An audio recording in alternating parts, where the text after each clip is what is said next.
দেখুন, ধনতেরাস, দীপাবলি চলাকালীন কিছু লক্ষণ যা আপনাকে আর্থিক দিক থেকে আকস্মিক লাভ এনে দিতে পারে এবং গৃহে সারা বছর জুড়ে মা লক্ষ্মীর আগমন ঘটাতে পারে। সেই লক্ষণগুলো সম্পর্কে আপনাদের জানাবো। দেখুন, ধনতেরাস, দীপাবলি চলাকালীন প্রদীপ দিয়ে আপনারা প্রদীপ ধরাবেন না। এটা শুভ সংকেত দিয়ে থাকে আপনার জীবনে। আপনারা এই সময় পায়ে পা রূপে পা ধোবেন না। মা লক্ষ্মী চঞ্চলা হয়ে পড়েন, অর্থ ক্ষতি হয়ে থাকে।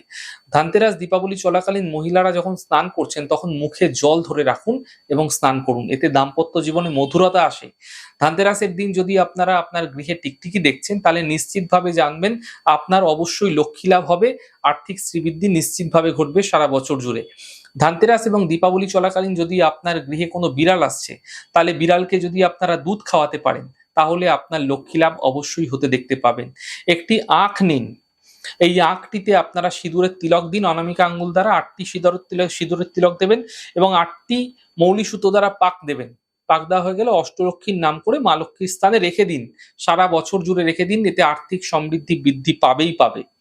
দেখুন, এই দীপাবলির সময়কালে মা লক্ষ্মীর স্থানে যদি আপনারা ৮টি আমলকি ভালো দেখে পরিষ্কার দেখে আমলকি নিয়ে মা লক্ষ্মীর স্থানে মা অষ্টলক্ষ্মীর নাম করে রেখে দিন। সারা বছরের জন্য রেখে দিন। যেরকম ধরুন আদ্যা লক্ষ্মী, বিদ্যা লক্ষ্মী, সৌভাগ্য লক্ষ্মী, অমৃত লক্ষ্মী, কাম লক্ষ্মী, সত্য লক্ষ্মী, ভোগ লক্ষ্মী, যোগ লক্ষ্মী, এই নামগুলি আপনারা বলে আপনারা সেই স্থানে রেখে দিন।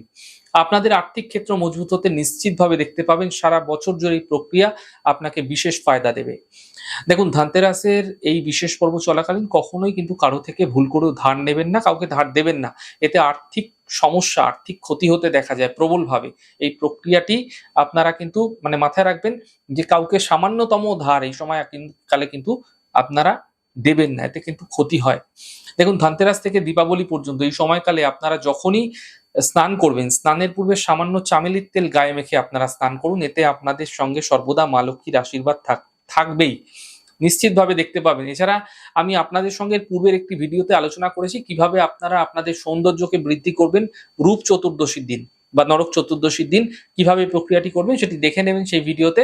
দেখুন, ধনতেরাস থেকে দীপাবলির এই পর্ব চলাকালীন যদি কোনো বৃহন্নলাকে আপনি কোনো কিছু কোনো মুদ্রা, কোনো পয়সা দিচ্ছেন এবং তার থেকে একটি প্রচলিত মুদ্রা চেয়ে নিচ্ছেন এবং সেই মুদ্রাটি আপনারা সারা বছর আপনার কাছে রেখে দিচ্ছেন, তাহলে আর্থিক শ্রীবৃদ্ধি আপনারা সারা বছর জুড়ে অবশ্যই দেখতে পাবেন।